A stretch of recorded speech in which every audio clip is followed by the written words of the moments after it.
اعوذ باللہ من الشیطان اللعین الرجیم بسم اللہ الرحمن الرحیم۔ حاضرین ناظرین السلام علیکم۔ طفیہ علیہ السلام حضرت صبح کی پہلی سات حجت خدا عجل اللہ تعالی فرج الشریف کے نام۔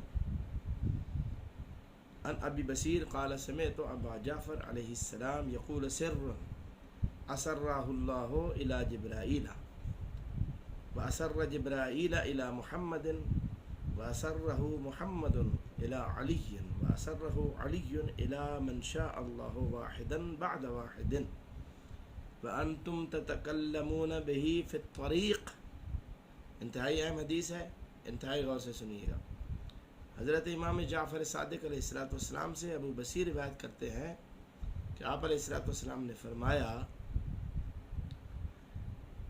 کہ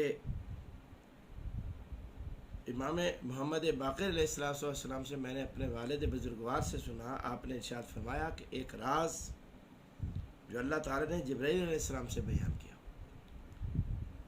اور جبرائیل نے وہ راز حضرت محمد صلی اللہ علیہ وآلہ وسلم سے بیان کیا، اور حضرت محمد صلی اللہ علیہ وآلہ وسلم نے وہ راز حضرت امیر المؤمنین علی ابن ابی طالب علیہ السلام سے بیان کیا۔ اور آگے فرماتے ہیں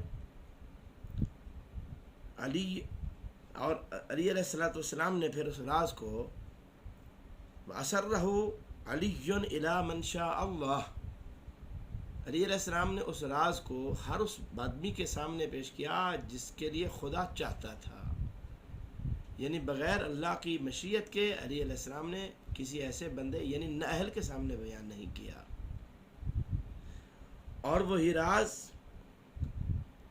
جسے علی علیہ السلام نے ایک شخص کے بعد پھر دوسرے کو بیان کیا ہے، جسے اللہ تعالیٰ چاہتا تھا۔ اور آگے فرما انتم تتکلمون بہ فی الطریق، اور تم ہو کہ وہ راز تم تک پہنچ گیا ہے، اگر تم اسے راستے میں بکھیرتے پھرتے ہو، یعنی ہر اہل و نااہل کے سامنے اسے بیان کرتے پھرتے ہو۔ لذا اس حدیث مقدس سے یہ نتیجہ نکلتا ہے کہ ہمیں ایسی احادیث مقدسات جو آل محمد علیہ السلام کے اسرار میں سے ہیں، ہر اہل و نااہل کے سامنے انہیں بیان نہیں کرنا چاہیے۔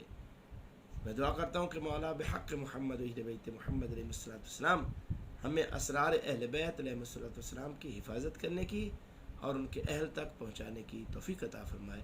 والسلام علیکم ورحمۃ اللہ وبرکاتہ۔